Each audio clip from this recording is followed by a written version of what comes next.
This ordeal is like a maze, but with God. There's hope in hardships of life, period. There are seasons of blessings. The generational nature of vision. We were born to do something in life that leaves nutrients for the seeds of the next generation to take root in and grow.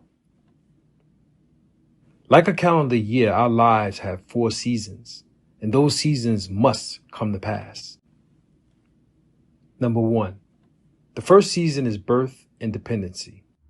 All of us go through this season in which we must rely totally on outside help, particularly our families, for survival.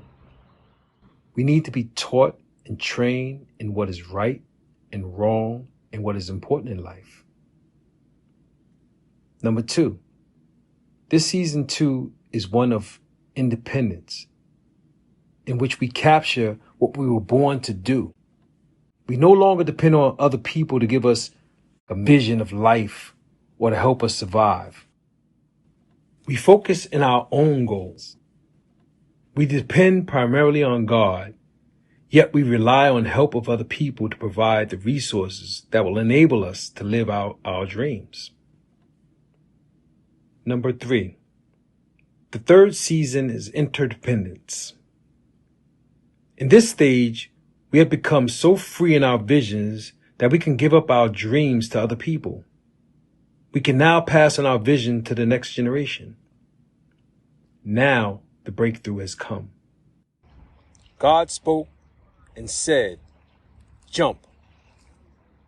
Kangaroo. Predisposition. Prejudice lost in a kangaroo court, where the verdict is decided before the person is even tried to jump to a conclusion. Australia. Moving into destiny. The final season is death, where our lives become the nourishment for other people's dreams in the next generation. If people can't receive life from the legacy you leave when you die, then you really didn't live effectively. People should be able to flourish on the fruit of the vision you leave behind on earth. Make your life on earth count for yourself and others. Ecclesiastes, 3rd chapter, 1st verse. There's a time for everything and a season for every activity under heaven, which I don't want my tombstone to speak for me, that I may leave a legacy. Now I will jump into my destiny to see what God has for me. Amen. Calvin W.